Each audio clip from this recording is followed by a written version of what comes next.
Kembalinya Raja Serigala. Bab 99 memanggil orang paling berkuasa. Melihat Yuan Xiao dengan mudah menghalangi gerakan Chen Fan, Su Jiao yang berada di atas menggelengkan kepalanya karena kecewa. Chen Fan bukan hanya seorang pengecut, tetapi juga seorang yang sia-sia. Dengan kemampuannya, apakah dia layak menjadi tuannya? Candaan. Apa yang Su Jiao kejar adalah berkelahi dan membunuh, bukan perawatan medis. Hal-hal yang tidak berguna ini.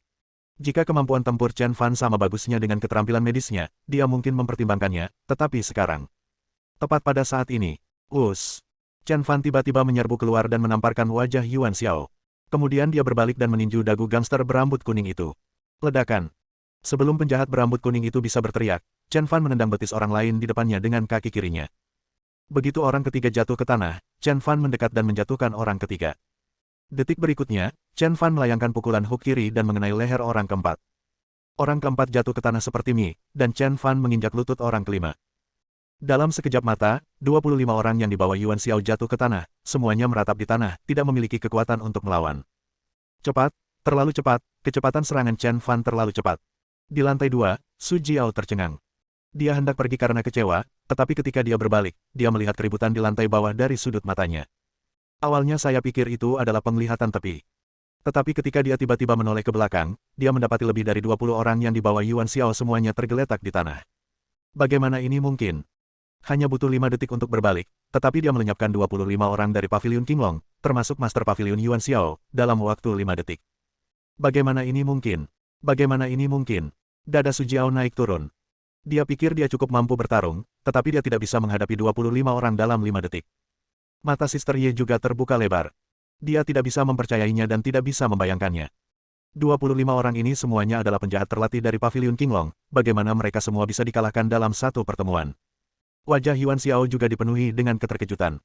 Mereka adalah tangan kanannya, dan siapapun buru bela diri terkenal di kota Dongjiang yang bertemu dengan mereka harus diperlakukan dengan hati-hati. Namun, saat mereka melihat Chen Fan, dia menjadi selembut tahu. Semua orang memandang Chen Fan dengan ekspresi rumit saat mereka berjalan menuju Yuan Xiao selangkah demi selangkah. Yuan Xiao juga menggertakkan giginya, mengeluarkan belati, dan menusuk paha Chen Fan. Wah!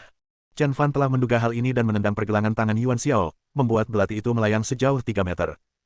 Yuan Xiao tertegun dan diam-diam menghela nafas melihat kecepatan reaksi Chen Fan. Detik berikutnya, terdengar bunyi klik. Chen Fan langsung mematahkan pergelangan tangan Yuan Xiao. Ah! Yuan Xiao menjerit histeris. Rasa sakit yang hebat membuat seluruh tubuhnya bergetar dan dia berharap bisa membenturkan kepalanya ke tanah dan mati. Di lantai 2, sedikit kengerian kembali melintas di mata Su Jiao. Dia menatap Chen Fan dengan saksama. Saat ini, dia seperti dua orang yang berbeda dari keluarga Su. Sekarang dia bersikap tegas, dingin dan kejam, seperti dewa kematian dari neraka. Tidak, dia adalah dewa perang. Saat dewa perang marah, kekuatannya akan mengguncang dunia. Dasar bajingan, kalau berani melukai tanganku, aku tidak akan mau berbaikan denganmu. Yuan Xiao mengerutkan wajahnya dan berteriak, aku adalah pemimpin Paviliun Qinglong. Aku memiliki puluhan ribu saudara.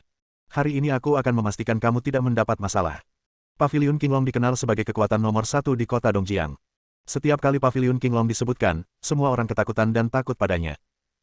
Akan tetapi, saat dia baru saja selesai bicara, Chen Fan menendang dengan keras, dan Yuan Xiao pun tertendang sejauh 5 meter bagaikan layang-layang yang talinya putus, menghantam kusen pintu dengan keras. Yuan Xiao yang merasakan sakit luar biasa di organ dalamnya, mendengar dengusan dingin Chen Fan. Mulai sekarang, panggil orang-orang paling kuat dan hebat untuk datang ke sini. Jika orang-orang yang kau panggil tidak cukup untuk melawanku, aku akan mematahkan lenganmu yang satu lagi. Saya ingin melihat bagaimana Paviliun Qinglong dapat membuat saya membayar atas apa yang telah saya lakukan. Bab 100, 1 lawan 100. Menelepon seseorang. Wajah Yuan Xiao dipenuhi kesedihan dan kemarahan. Hari ini dia benar-benar diganggu di depan pintunya. Di kota Dongjiang, dia adalah satu-satunya yang menindas orang lain, dan tidak ada orang lain yang menindasnya. Dia merasa sangat tidak nyaman dan tertekan. Tetapi dia juga tahu bahwa berbicara omong kosong lagi akan menjadi hal yang memalukan. Maka Yuan Xiao menahan rasa sakitnya dan mengeluarkan teleponnya sambil berteriak, "Nak, tunggu." Dia ingin menelepon seseorang dan mencari keadilan. Su Jiao yang berada di lantai atas mencibir kesombongan Chen Fan. Sepertinya aku terlalu banyak berpikir. Aku terlalu sombong dan hanya peduli dengan pamer, dan tidak tahu bagaimana bersikap rendah hati. Ada puluhan ribu murid di Paviliun Qinglong. Tidak peduli seberapa kuatnya dia hanya bisa mengalahkan 20 dari mereka. Bisakah dia mengalahkan 100, 1000, atau 10.000 dari mereka? Tidak lama setelah itu, wuih. 40 atau 50 orang bergegas keluar dari paviliun Qinglong, dan kemudian di belakang Chen Fan, mobil yang tak terhitung jumlahnya mengelilinginya seperti semut. Yuan Xiao benar-benar marah kali ini dan memanggil semua saudara di luar. Pintu mobil terbuka dan satu demi satu pria kekar keluar dari mobil. Ada pria-pria botak besar dan pria-pria berjas yang penuh tato. Jumlah mereka lebih dari 200 orang, semuanya dengan niat membunuh di wajah mereka. Mereka tampak seperti orang-orang yang sangat kejam. Mereka turun dari mobil pada saat yang sama dan mengenakan sarung tangan berpaku mereka dengan tenang. Wah, bagasinya terbuka. Kelompok itu mengambil kotak-kotak pisau dan pipa baja dan membagikannya kepada semua orang. Beberapa warga sekitar sangat ketakutan dengan pemandangan di paviliun Qinglong hingga mereka menutup jendela. Su Jiao di lantai 2 menggelengkan kepalanya, jangan salahkan aku karena tidak menyelamatkanmu. Jika kakimu patah dan pergi lebih awal, kamu tidak perlu khawatir tentang hal itu. Namun, kamu memilih untuk menyinggung paviliun Qinglong. Kamu sedang mencari kematian. Kamu tidak bisa menyalahkan orang lain. Kakak, 200 orang dari paviliun Qinglong berteriak, mengejutkan semua orang. Saat Yuan Xiao melihat bantuan datang, kesombongannya yang telah memudar, kembali muncul. Saudara-saudara, hajar dia, hancurkan bajingan ini untukku. Membunuh. Atas satu perintah, lebih dari 200 orang bergegas menuju Chen Fan seperti banjir. Swas. Chen Fan tidak membuang-buang kata. Dia melesat keluar seperti bola meriam dan langsung menjatuhkan Yuan Xiao yang sedang menunjuk jari. Ah, bajingan, aku akan membunuhmu. Yuan Xiao terbang langsung dan menjatuhkan lebih dari selusin orang, dia tampak sangat malu. Semua penjahat itu tertegun, lalu menyerbu ke depan sambil mengacungkan pisau. Chen Fan melakukan serangan balik. Meskipun pihak lain memiliki 200 orang, Chen Fan sama sekali tidak takut. Selama berada di Istana Raja Serigala, pertempuran yang berulang telah melatihnya menjadi dewa perang yang berdarah dingin dan kejam. Dia menikmati pertarungan dan menikmati pertempuran yang menegangkan ini. Satu bernilai 10. 1 lawan 100. Tidak masalah. Puluhan penjahat yang menyerbu di depan mendapati diri mereka terlempar ke udara sebelum tongkat mereka menyentuh tubuh Chen Fan, diikuti rasa sakit luar biasa. Mendarat dengan suara keras. Tulang rusuk patah. Yang di depan jatuh, dan kepompong lebah di belakang datang. Chen Fan tidak mundur melainkan maju, menyerbu kerumunan sendirian. Tinju itu bersiul dan kekuatannya mengerikan.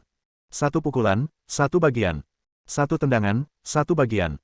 Dia mencabut bayonet Nepal dengan punggung tangannya, lalu pedang itu berkilat dan darah berceceran. Setelah kilatan bayangan pisau, lebih dari selusin orang terjatuh. Angin menderu dan secepat kilat. Sebuah pisau di sebelah kiri dan sebuah tusukan di sebelah kanan, dan lebih dari 10 orang terjatuh ke tanah. Dentur. Hujan mulai turun dengan deras, dan hujan yang bercampur darah itu berubah menjadi hujan berwarna merah, yang sangat menyilaukan mata. Chen Fan berbalik dan bagaikan seorang kaisar, memerintah rakyatnya. Kemanapun dia pergi, mayat-mayat berserakan di mana-mana. Dalam sekejap mata, pertarungan sudah setengah jalan, dan tak seorang pun yang menyentuh Chen Fan sedikitpun. Su Jiao yang berada di antara penonton tercengang. Dia menatap Chen Fan seolah-olah dia telah melihat hantu. Saya pikir Chen Fan akan dicabik-cabik oleh 200 orang dari paviliun Qinglong, tetapi saya tidak pernah menyangka bahwa dia akan begitu kuat. Bagaimana mungkin?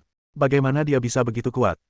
Awalnya dia mengira bahwa Chen Fan hanyalah seorang ahli pengobatan, tetapi ketika dia menawarkan untuk menerimanya sebagai murid, dia menganggap Chen Fan konyol. Namun sekarang dia salah. Chen Fan bukan hanya seorang dokter yang hebat, tetapi dia juga bisa melawan 100 orang sekaligus.